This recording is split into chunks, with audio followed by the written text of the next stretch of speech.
डाल रहे हैं, वो उधर से ट्वीट का बम डाल रहे हैं। दोनों मिला करके हमास को संकेत दिया जा रहा है, अब संकेत नहीं बम दिया जा रहा है कि जो हमास अब सारे बंधकों को रिहा करे। एक बात और है दिनेश, अगर नेतन्याहू को सारे बंधक नहीं मिलते हैं और ये वॉर खत्म हो जाती है, सीज फायर हो जाता है, इलेक्शंस होते हैं, तो नेतन्याहू जनता को क्या जवाब देंगे?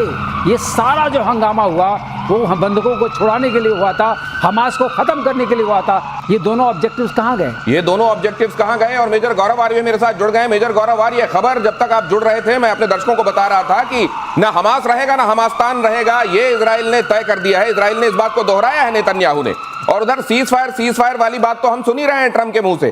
तो ये दोनों सच्चाइयां एक साथ कैसे एग्जिस्ट कर रही हैं? देखिए दिनेश, सबसे पहली बात जो सीज फायर करा था उन्होंने ईरान से बात करी थी, और ये जो हमास वाला सीज फायर था बहुत पहले बात करी थी उन्होंने कि जब मैं आऊंगा तो 24 घंटे के अंदर सूरज जो है वो पश्चिम से उगना शुरू हो जाएगा। ये सब जो ट्रंप की पुरानी कहानियां थी। अब देखिए नेतन्याहू नहीं रुक सकता है, तो मुझे ऐसा लगता है कि ये दो लोग हैं, ये सेम बातें कर रहे हैं। ये भी ट्रंप जो है, ट्रंप भली भांति परिचित है, क्योंकि यही ट्रंप था जिसने बोला था कि भाई गाजा के अंदर मैं रिवियरा बनाऊंगा और 5 स्टार होटल बनाऊंगा, और इन सब जितने भी पैलेस्टीनियंस को भगाओ, यहाँ से निकालो, इजिप्ट भेजो, जॉर्डन भेजो, जहां भेजना है भेजो। तो मुझे ऐसा लगता है they are hand in glove, Israel and US are on the same page. ये लोगों को दिखाने के लिए दुनिया में कि नहीं हम ऑब्जेक्ट कर रहे हैं, हम प्रोटेस्ट कर रहे हैं, लेकिन ऐसा कुछ भी नहीं। और मुझे ऐसा लगता है कि both of them are exactly on the same page. तो ये तो अब मुझे लगता है जिस तरीके से कार्गो उतर रहे हैं अमेरिका से आने वाले इजराइल में, और इजराइल ये स्पष्ट कर रहा है ना हमास रहेगा ना हमास्तान रहेगा, तो कर्नल साहब मुझे लगता है कि बाकी जो भी बचा हुआ है वो भी प्लेन हो जाएगा क्या अब गाजा में? जय हिंद, नमस्कार। देखिए, जब हमास की बात आए तो आपको ये ज़रूर जिम्मेदारी से इवैल्यूएट करना चाहिए, हमास को पैलेस्टीन के तौर पर देखना है या आपने हमास को टेररिस्ट के तौर पर देखना है। ये मेरा अपना आकलन है। हमास सिर्फ और सिर्फ एक टेररिस्ट ऑर्गेनाइजेशन है। इसकी हालत बद से बदतर नहीं होनी चाहिए, खत्म होनी चाहिए। ये हालत बद से बदतर नहीं, खत्म होनी चाहिए। ये खबर बता दूं, उसके बाद आपके पास आ रहा हूं। सर, इजराइल को गाजा में सीज फायर का प्रस्ताव मंजूर। अब दुनिया को हमास के जवाब का इंतजार, मैं इसकी बात कर रहा था। ट्रंप की चेतावनी, समझौता नहीं माना तो हालात बिगड़ेंगे। बहुत सारी चीजें हैं जो एक साथ चल रही हैं। अब इनमें से कौन सी वो बात होगी जो सच्चाई के तौर पर आपके सामने आएगी, जो हमारे दौर की, हमारे वक्त की हकीकत होगी? जो मुझे दिखाई दे रहा है राइटिंग ऑन द वॉल, जैसा अभी पीके श्रीवास्तव बता रहे थे आपको, कि ये असल में सिर्फ इस बात का नहीं है कि संकल्प क्या लिया गया है इजराइल की तरफ से, ये भी है कि अगर वो संकल्प उन्होंने पूरे नहीं किए तो अपनी जनता को चुनाव के समय जवाब क्या देंगे। और वहां नेतन्याहू किसी भी सूरत में ये नहीं चाहेंगे कि उनके लिए स्थितियां ऐसी बने कि वो फिर से कुर्सी पर आए नहीं। मतलब ये बात तो अब हमास के जो बचे खुचे लोग हैं उनको भी समझ में आ रहा होगा कि उनके दिन भी गिनती के हैं। मेजर साहब, बिल्कुल। देखिए, हमास को सिर्फ बमबारी से नहीं मारा गया। हमास के जो लीडर्स थे जो विदेश में रह रहे थे उनके कमरों में घुस के उनको मारा गया। तो और ये बात, every Hamas man is a dead man walking, ये नेतन्याहू ने अक्टूबर 7 के अटैक्स के 48 घंटे के अंदर बोल दिया था। ये इसका बयान है, every Hamas man is a dead man walking. और ये लोग इन्होंने एक, जिसको कहते हैं, प्रॉमिस करा था अपने लोगों से और अपने आप से कि जब तक हमास के आखिरी मेंबर को, चाहे वो फुट सोल्जर हो चाहे वो लीडर हो, सब या तो कत्ल नहीं कर देंगे या बिल्कुल खत्म नहीं कर देंगे इस ऑर्गेनाइजेशन को, तब तक ये लोग नहीं रुकेंगे। और ये भी उन्होंने करके दिखाया ना, कोई तेहरान में है, कोई कहीं है, कोई कहीं है, क्या फर्क पड़ रहा है? ये ढूंढ के मार रहे हैं। मेरे साथ ये जो ईरान को अभी चोट पड़ी है, इसके बाद ये हूती हैं या हिजबुल्लाह हैं या हमास है, इनकी ताकत पर क्या फर्क पड़ा होगा? अब इनको अगर जो बचा खोचा इसको भी समाप्त करना है तो यही समय है क्या? ये भी मैं आपसे समझूंगा। लेकिन ईरान के विदेश मंत्री का बहुत बड़ा दावा, इजराइल को पड़ोसी देशों ने दिया झटका, इजराइल को एयर स्पेस देने से किया इनकार, ईरान के खिलाफ हवाई हमले की इजाजत नहीं, ये बात कही जा रही है। तो बहुत देर में ये उम्मा वाली जो बात है वो आ रही है। लेकिन मैं ये जब नक्शा दिखाऊंगा, ये नक्शा दिखाइए जरा। एयर स्पेस देने के लिए मना कर दिया है इजराइल के पड़ोस में उन देशों ने जिन्होंने जो असल में इस्लाम के मानने वाले हैं। लेकिन सवाल यह है कि इस नक्शे में भी, अगर ये नक्शा हमारी प्रोडक्शन टीम ने डाला होगा, इस नक्शे में भी कहीं पाकिस्तान दिखाई नहीं। पाकिस्तान ने कोई इनकार नहीं किया इससे। Sir please. पाकिस्तान तो इनकार करेगा नहीं। और ये जो बता रहे हैं हमारा आप स्पेस नहीं इस्तेमाल करेंगे, पहले इजाजत ली थी। पहले इजाजत थी। इतनी मिसाइल्स गई, इतने फाइटर एयरक्राफ्ट गए, इतने ड्रोन्स गए, किसी ने किसी से इजाजत ली। अरे जब आपसे कोई इजाजत मांग ही नहीं रहा तो आप देख किस बात की रहे हैं। लेकिन हाँ जरूर जहां तक कहने की बात है अब कोई इजाजत नहीं है जिससे उम्मा में फर्क नहीं पड़े। लेकिन पाकिस्तान तो उम्मा से बाहर हो चुका है, वो तो लंच खा चुका है ट्रम्प का, अब क्या करेगा। लेकिन यहाँ ये वाली बात जो आप कह रहे हैं इसको इम्प्लीमेंट इन्फोर्स करने का कोई भी साधन इनमें से किसी के पास भी नहीं है, ईरान के पास भी नहीं है। आपने देखा था ईरान के तो एयर स्पेस में रिफ्यूलिंग हो रही थी। तो ये समझ लीजिए, देखिए खबरों के भीतर की खबर हमारे एक्सपर्ट्स आपको समझाते हैं। ये तो कह दिया आसपास के देशों ने कि हमारा एयर स्पेस हम आपको यूज नहीं करने देंगे। अरे कैसे नहीं यूज करने देंगे? अगर इजराइल इस बार पर आमादा है कि आपके स्पेस का इस्तेमाल करके वो ईरान को ठोकेगा तो आप रोकेंगे कैसे? आपके पास एयर डिफेंस सिस्टम नहीं है, ईरान के पास नहीं है, तो आपके पास क्या होंगे? मैं इसीलिए कह रहा हूं क्या मेजर गौरव आर्य, यही समय है, सही समय है ये ट्रिपल एच से निपटने का, खासतौर से।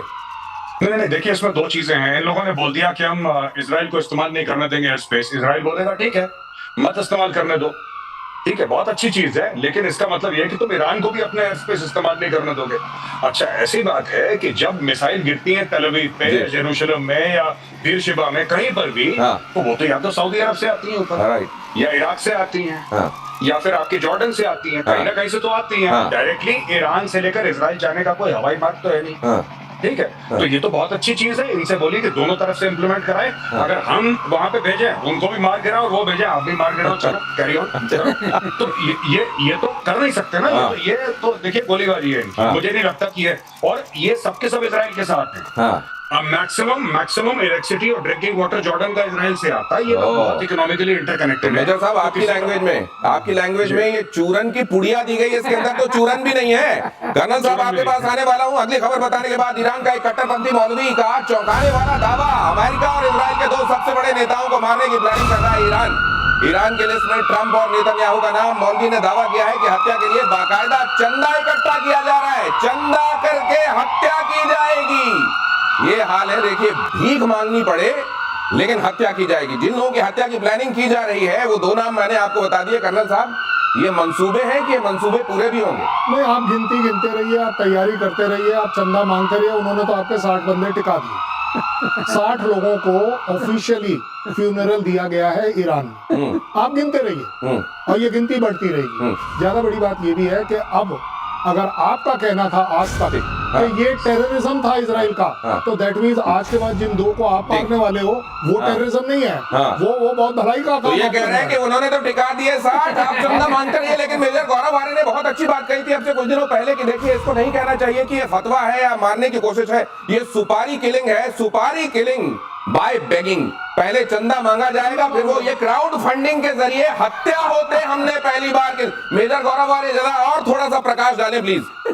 देखिए साहब सीधी बात है, ये बोला था ना बीच में कि कई देश, रशिया ने बोला था कई देश न्यूक्लियर वेपन देना चाहते हैं ईरान को। आपने सुना होगा ये, आपने ही ब्रेक करा था अपने शो में। तो भाई ये बातें ये गए पाकिस्तान के पास, पाकिस्तान के पास बोला कि हमें एक न्यूक्लियर वेपन दे दो, चुपचाप एक दे दो, हम इजराइल को ठिकाने लगाना चाहते हैं। पाकिस्तान ने बोला हम उससे बेहतर हथियार देते हैं तुम्हें, ये लो कटोरा, इससे चंदा मांगते हैं तुम, इससे लो। अब ये देखिए, आपने कभी सोचा है दिनेश अपनी जिंदगी में, आपने इमेजिन करा है कि दो बड़े दुनिया के लीडर्स की हत्या करना कोई चाहे और खुलेआम पब्लिक से चंदा मांग, कोई 5 रुपए दे रहा है, कोई 10 रुपए दे रहा है, अपनी श्रद्धा अनुसार दे रहा है पैसे, और बोल रहा है कि इससे तुम नेतन्याहू पर हमला कर देना, ट्रंप पे। ये हाल है इनके और ये मारेंगे उनको चंदा लेके। ये कमाल ही है कसम से। और वो गुल्लक भी देखना पड़ेगा जहां जाके ये सब डाल रहे होंगे। ईरान ने शुरू किया मिशन मोसाद। अब जरा ये भी देख लीजिए, ईरान में बड़ा सर्च अभियान जारी है। सर्च ऑपरेशन में ताबड़तोड़ गिरफ्तारियां हो रही हैं। 50 से ज्यादा संदिग्ध मोसाद के जासूस गिरफ्तार। हमने कई बार देखा है पुलिस के संदर्भ में कहा जाता है कि अगर उसको तुरंत में पकड़ में ना आए ना वो लोग जिन्होंने किया होता है कुछ, तो ऐसे वैसों को धर लेते हैं। कहते हैं सड़क के किनारे सो रहे लोगों को भी कई बार पकड़ लिया जाता है कि चल तू अभी जेल के अंदर, तूने किया है। मैंने नहीं किया साहब, नहीं तू नहीं किया है। मुझे लगता है ये मोसाद के मोसाद को आपके घर घर में घुसा रहा मोसाद, तब आपको समझ में नहीं आया। अब आप मोसाद के खिलाफ ऑपरेशन कर रहे हैं। इस ऑपरेशन में कितनी कामयाबी मिलेगी मेजर साहब? देखिए मुझे तो नहीं लगता कोई कामयाबी। ये लोग एरेगरों को पकड़ के जेल में डाल, ये मैं आपको बताता हूँ, कोई मोसाद का चक्कर नहीं है। ये एक डेस्परेट रेजीम है जिसका ये काम है कि सबको दोबारा खौफजदा करो। मैं आपको बताता हूं कैसे काम करता है ये। इनको इतनी मार पड़ी है, जैसे कर्नल शैलेंद्र सर ने अभी बताया कि इनको मार पड़ी, इनके 60 बंदे निपटा दिए और मारे इनके 500 से ऊपर है। 60 तो वो हैं जो इनके मतलब टॉप क्रीम वाले जो हैं, जो इनके जनरल हैं, इनके कर्नल हैं, ब्रिगेडियर हैं, इनके साइंटिस्ट हैं, वो सब मारे हैं। अब इशू ये है कि पूरा ईरान कैसे देखता है, पूरा ईरान ऐसे देखता है कि खामेनेई की सरकार हिल गई है। अब इनमें वो दम नहीं है जो पहले वाला है, अब ये वो जान नहीं रहेगा इनमें। तो अब दोबारा अपनी पब्लिक में जान दिखाने के लिए आपको पकड़ कर, किसी का चाचा पकड़ लिया, किसी का मामा, तो सबको डरा के रखो। ऐसे ये लोग सत्ता चलाते हैं। हाँ, इसमें से कुछ मोसाद के एजेंट पकड़े होंगे, मैं मना नहीं कर रहा, लेकिन ये कहना कि पूरे ईरान में इस तरीके से मेजर साहब, आपकी वो बात याद आ रही है पाकिस्तान वाली की, वहां पर कुछ लोगों को पकड़ लिया, बोले कि ये तालिबान से, उसने कहा साहब ये तालिबान क्या, देखिए तालिबान बोल रहा है, ये तालिबान ही है, इसको पकड़ो और मारो। ये पाकिस्तान से बहुत सारी चीजें ईरान में एज इट इज लगता है इंप्लीमेंट की जा रही है सीख के। पहली बात मेरी आपसे दरखास्त है, ये पाकिस्तान का नाम डाल के आप शो का मूड क्यों खराब कर, क्योंकि पड़ोस में है ना ईरान के। किस बात का? बहुत सारी चीजें वहां सीख रहा है वो। ठोकेगा, आप देखना ठोकेगा। कौन ठोकेगा? तुम्हारे ईरान ही ठोकेगा इनको। किसको? पाकिस्तान को? कोई बड़ी बात नहीं। क्यों? अरे बम्बिंग तो हो चुकी है 2 बार भाई, 3 दिन की बॉम्बिंग तो हो चुकी है ना। उम्मा वाला भाई नहीं है वो, वहां से कलमा नहीं पढ़ते क्या? वो पूरा का पूरा जो इस्लामिक ब्लॉक है वो पढ़ता है, पाकिस्तान कुछ और पढ़ता है। लेकिन ज्यादा बड़ी बात आपने बोला, तो क्रेडिट मत छीनिए ईरान का। मोसाद, कितनी बड़ी बात है आप मिस कर रहे हैं। बताइए। मोसाद का नाम ले पा रहे हो, यही बहुत बड़ी अचीवमेंट है भाई।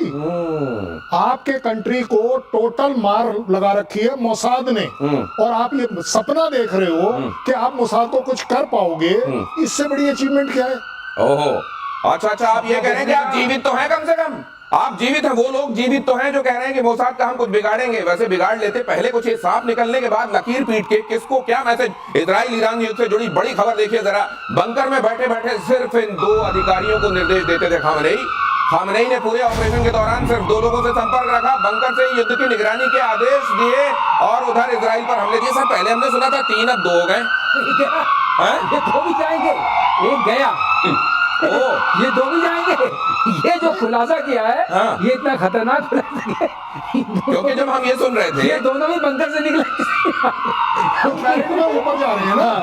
अच्छा, ऊपर का निकला, 2 ऊपर। सर कहीं वो मेजर गौरव आर्य, वो जो उत्तराधिकारी वाली बात है, उसमें अब 3 में से 2, अब 2 में से 1 और फाइनली 1, ऐसा तो नहीं चल रहा है? एक के बाद ऊपर नंबर है ना, नंबर है। मैं तो ये कह रहा हूँ कि ऐसा ना हो कि खामेनेई ने जब प्रेशर में था तब 3 उत्तराधिकारी बता दिए थे, अब प्रेशर खत्म हो गया तो वो कह रहे हैं कि अब इनकी उम्मीदें बढ़ गई होंगी तीनों की कि हम कुर्सी में बैठेंगे, सबसे पहले इनको निपटाओगे कैसे, खुद तो मारोगे नहीं। ये धीरे धीरे बता देंगे पूरी दुनिया को कि ये फलाना था, डिमका था और ये था, ये 3 थे जो उत्तराधिकारी, इनको मारो। ये गिनती घट क्यों रही है? पहले वहीं की मीडिया ने बताया कि बंकर में है 3 लोग साथ में, और वो 3 लोग, उन्हीं 3 लोगों को वो संदेश लिखकर भेजते हैं जिससे वो ट्वीट करते हैं। अब ये धीरे धीरे गिनती कम क्यों हो रही है? अगली खबर देखिए, हिंद महासागर, कुछ कहना चाह रहे हैं सर? आ रहा हूं। हिंद महासागर में और बढ़ेगी नेवी की ताकत, नेवी को जल्द मिलेंगे P-8I नेपच्यून। क्या है सर बताइएगा प्लीज। नेवी का टोही विमान है P-8I नेपच्यून। 6 P-8I नेपच्यून विमानों को ऑर्डर देगी नेवी। सर इतना एग्रेसिव एक्विजिशन और मैन्युफैक्चरिंग मैंने तो नहीं देखी सर। बिल्कुल सही है, और P-8I की हमको बहुत जरूरत थी, अभी हमारे पास 3 है। ये निगरानी के लिए होता है क्या? निगरानी के लिए होता है, सर्वेलेंस एयरक्राफ्ट है, रिकग्नाइजेंस एयरक्राफ्ट है। अच्छा। और ये ऊपर जाके पूरी इंटेलिजेंस। तो जो अवैक्स वगैरह होते हैं उनसे डिफरेंट होता है सर? ये डिफरेंट, ये मैरीटाइम के लिए है। अच्छा, मैरीटाइम के लिए, क्योंकि मैरीटाइम के जहाज होते हैं वो थोड़े डिफरेंट होते हैं, उनको करोजन फ्री होना। और समंदर में पानी के नीचे भी देख लेता है क्या ये? समुद्र में पानी के नीचे, यही पनडुब्बियों को यही देखता है। अच्छा। इसकी जो फ्रीक्वेंसी होती है जिससे टो लेता है, वो वाली तो फ्रीक्वेंसी। ये समझ लीजिए P-8I, ये अलग से आंख की जरूरत क्यों पड़ती है? आसमानी आंख जो है, अवैक्स आपकी आसमानी आंख है जो आपके तमाम टेरेन में देख लेती है, लेकिन पानी में देखने के लिए, सबमरीन को देखने के लिए, पनडुब्बी को देखने के लिए P-8I की जरूरत है। बिल्कुल सही, बिल्कुल सही। और अगर आपने पनडुब्बी देख ली, फिर मारना बहुत आसान है। तो पनडुब्बी की सबसे खास बात होती है कि कहाँ है पता नहीं, लेकिन चूंकि समंदर बहुत विशाल होता है, बहुत बड़ा होता है, और अगर आप ब्लू वाटर नेवी है जैसे हम हैं, हिंदुस्तान है, तो आप कहीं गुम हुए हैं, तो सारी जगह P-8I लगा नहीं सकते। लेकिन जो हमारे कोस्टल इलाके हैं, अगर उसके आसपास कोई पनडुब्बी आती है, चाहे चाइना की हो या पाकिस्तान की हो, तो हम उसको अच्छे से देख सकते हैं और उसका निपटारा कर सकते हैं। ये निपटारा कैसे होगा? मेजर गौरव आर्य, एक बात और मैं आपसे समझना चाहता हूँ, खास तौर से ये जो बहुत सारी देशों के साथ हमारे जो संबंध है, खास तौर से जैसे क्वाड की बात हम करते हैं, समंदर में बढ़ती ताकत क्या क्वाड को भी मजबूत करती है? क्या उनके लिए भी अच्छी खबर है? नहीं बिल्कुल सब ये तो करती है। और जैसे PATI की हम बात करते हैं तो एंटी सबमरीन, एंटी सरफेस, ये इसके रिकॉनेसेंस, ये बहुत इसके रोल्स हैं। हाँ। और ये जो आपने बोला कि क्वाड की ताकत मजबूत, बिल्कुल क्वाड, देखिए अगर क्वाड को पावर प्रोजेक्शन करना है तो नेवी के अलावा किससे करेगा Quad? That is the whole idea. क्योंकि हम बात कर रहे हैं इंडो पैसिफिक की, और जब हम बात कर रहे हैं इंडो पैसिफिक की, जाहिर सी बात है टारगेट इसमें चाइना है। वो ना बोले अपनी तरफ से, वो ना बोले, लेकिन टारगेट इनका चाइना है। बात करते हैं total supremacy in the Indo Pacific, तो बहुत जरूरी है कि आप समुद्र की बात करें, आप नेवल फोर्सेस की बात करें। जितनी स्ट्रांग नेवी होगी उतना स्ट्रांग क्वाड होगा। ये directly, it is directly correlated. और ये भी कहा जाता है कि जो समंदर, सुन तzu ने ये बात कही है कि जो समंदर का राजा है वही धरती पर राज करता है। अगली खबर देख लीजिए, बीजिंग से चाइना की बात हुई है तो बीजिंग से इसका बड़ी खबर, अमेरिका के लिए चीन बना सबसे बड़ी चुनौती। पेंटागन से 10 गुना बड़ी मिलिट्री सिटी बना रहा है चीन।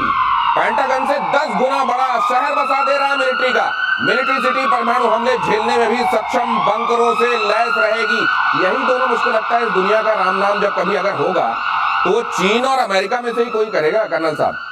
नहीं, मैं तो चाहूंगा कि चीन और अमेरिका आपस में एक दूसरे के साथ कर लें। नहीं, वो जब इतने बड़े हाथी लड़ेंगे तो सर घास तो रौंदी जाएगी दुनिया की। नहीं, आजकल अगर मैं घास फूस जो है वो पाकिस्तान को आप बोल रहे तो मैं रेफरेंस एक्सेप्ट कर लूंगा। आजकल इंडिया अपनी एक अलग लाइन पर चल रहा है। अच्छा। हम अपनी एक अलग इकोनॉमिक डेवलपमेंट पर चल रहे हैं। ये जो PATI आप बता रहे हैं ये क्या है? ये हमारी एक अलग लाइन है। अच्छा। हम अपने को अपने लिए तैयार कर रहे हैं। हमें किसी से कोई मतलब नहीं कि कौन क्या कर रहा है। हम आप एक बात बताइए, बड़ी छोटी सी बात बताओ। गलवान हुआ, चाइना के पास बहुत बड़ी फोर्स है, ठीक है, आया क्यों नहीं अंदर? भाई तेरे को रोका किसने? तू बड़ा लंबा चौड़ा है ना, तेरे पास डाटा के हिसाब से चाइना बहुत बड़ा तगड़ा है, ठीक है, आया क्यों नहीं? क्योंकि जो जज्बा है उसका कोई तोड़ नहीं होता। और ये जज्बा सिर्फ इंडियन आर्मी के पास। जज्बा सर, ये जज्बा तो खैर किसी मशीन में बनाया नहीं जा सकता। लेकिन वो पाकिस्तान अपने आप को एट्रीब्यूट करता है जज्बे वाली कौम। जज्बा एक्चुअली कहाँ है वो? लेकिन मेजर गौरव आर्य, एक बात समझाइए जरा, ये 5 गुना, 10 गुना, 15 गुना ज्यादा बनाना, ये 7वीं, 8वीं, 10वीं जनरेशन तक मैं कहता हूं बना लो आप फाइटर जेट्स। ये जब कहीं तुम लड़ नहीं रहे हो, तुम्हारे सैनिक कहीं लड़ नहीं रहे, तो इतने सारे हथियार लेके तुम कभी लड़ाई लड़ नहीं रहे हो, तो एक्चुअली क्यों कर रहे हो ये? नहीं देखिए, बात ये है, दो बातें हैं। एक तो कंपटीशन का डायरेक्टली अमेरिका से है। अपनी पब्लिक को इतना इन्होंने ज्ञान दे दिया है कि हम ये कर देंगे, वो कर देंगे, ये सब चीजें। और तीसरी बात, बहुत इंपॉर्टेंट चीज है दिनेश, की अभी 1-2 दिन पहले की खबर है कि इन लोगों ने क्या करा कि शी जिनपिंग अब दिखाई नहीं दे रहे। G20 में शी जिनपिंग नहीं आए थे, राइट? और अभी ब्रिक्स समिट में ऐसा सुनने में आया है कि शी जिनपिंग नहीं होंगे वहां पे। SCO क्योंकि इनके खुद का है तो ठीक है, शंघाई कोऑपरेशन है तो इनको तो जाना पड़ेगा वहां पे। शी जिनपिंग पब्लिक में ज्यादा अपीयर नहीं हो रहे हैं। लोग ऐसा कह रहे हैं कि वहां पे तख्ता पलट की बातें चल रही हैं चीन के अंदर, और ये बात वेस्टर्न मीडिया भी कवर कर रहा है। तो सोशल मीडिया नहीं, मेन स्ट्रीम मीडिया भी कवर कर रहा है। तो शी जिनपिंग के लिए बहुत जरूरी है। और इंटेलिजेंस एनालिस्ट ने बोला है कि ये जो भी काम गलवान में करने की कोशिश करी थी चाइना ने, जो भी ये एक्सटर्नलाइजेशन ऑफ थ्रेट, जिसका मैं अक्सर बातचीत करता हूँ, एक्सटर्नलाइजेशन ऑफ थ्रेट, कि भाई चाइना, हमने अमेरिका से बड़ी बिल्डिंग बना ली। अच्छा, बिल्डिंग बना के आप क्या करेंगे? आपने क्या कर दिया? वो तो किसी ठेकेदार को ही बोला है ना आपने कि तू बना दे भाई इतनी बड़ी बिल्डिंग, पैसा ले ले। तो इसमें कौन सी बड़ी बात करती है? आपने इतनी बिल्डिंग बना दी, चलो आपने बहुत 7 स्टार बिल्डिंग बना दी, टेक्नोलॉजिकली एडवांस। ये सारा का सारा मामला वही है, ये इंटरनल कंजम्पशन के लिए है। इसका अमेरिका से ज्यादा कुछ लेना देना नहीं है। क्योंकि ये बात हो रही, उनका एक वांग यंग कुछ करके है, जनरल, अजीबो गरीब उसका नाम है, उसको कह रहे हैं कि they are grooming him to be the number 2। एक वाइस प्रीमियर है जिसको कह रहे हैं हो सकता है, और ये वेस्टर्न मीडिया में ओपनली डिस्कस हो रहा है कि वाइस प्रीमियर। मेजर गौरव आर्य ने आपको खबर बता दी। देखिए, ये बड़ी सिटी से बड़ी खबर ये है कि शी जिनपिंग कहां है। ये वैसे चाइना में खूब चलता है, जाने कहां मेरा जिगर गया जी, अभी यहीं था, किधर गया जी। अगली खबर देखिए, भारत की ताकत से घबराया पाकिस्तान, तुर्की की मदद से सैन्य शक्ति बढ़ाने की कोशिश। तुर्की सैन्य शक्ति बढ़ाने में मदद दे रहा है।